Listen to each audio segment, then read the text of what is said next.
Les signes astro les plus romantiques, let's go. On commence avec la balance.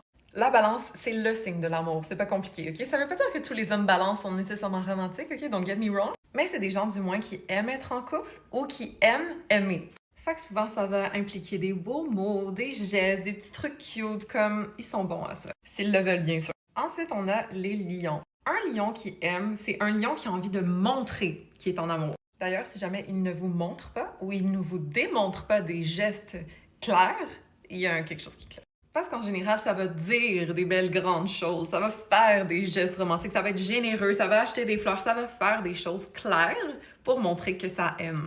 Et en passant, je parle pas juste du soleil, mais je parle aussi de la lune, de Vénus. Donc, regardez leur thème astral.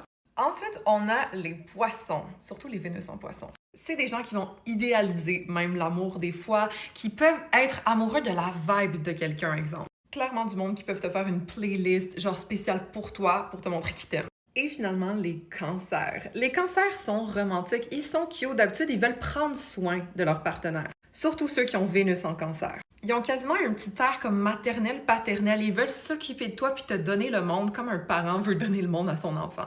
Fait qu'est-ce que c'est 100% simple? Peut-être pas. OK, il y a un petit rapport bizarre ici, mais l'amour est très profond, ça c'est sûr. À part s'il se transforme en ton enfant, que tu dois prendre soin d'eux, parce que ça aussi, des fois, ça arrive.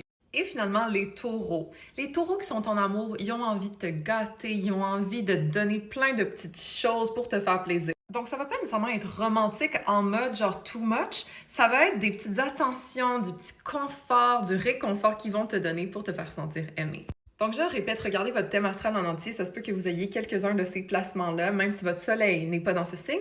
Et puis, ça veut pas dire que les autres signes ne sont pas romantiques à leur façon non plus. Laissez-moi savoir en commentaire c'est qui vous considérez les signes les plus romantiques. Et puis, follow pour plus d'astro.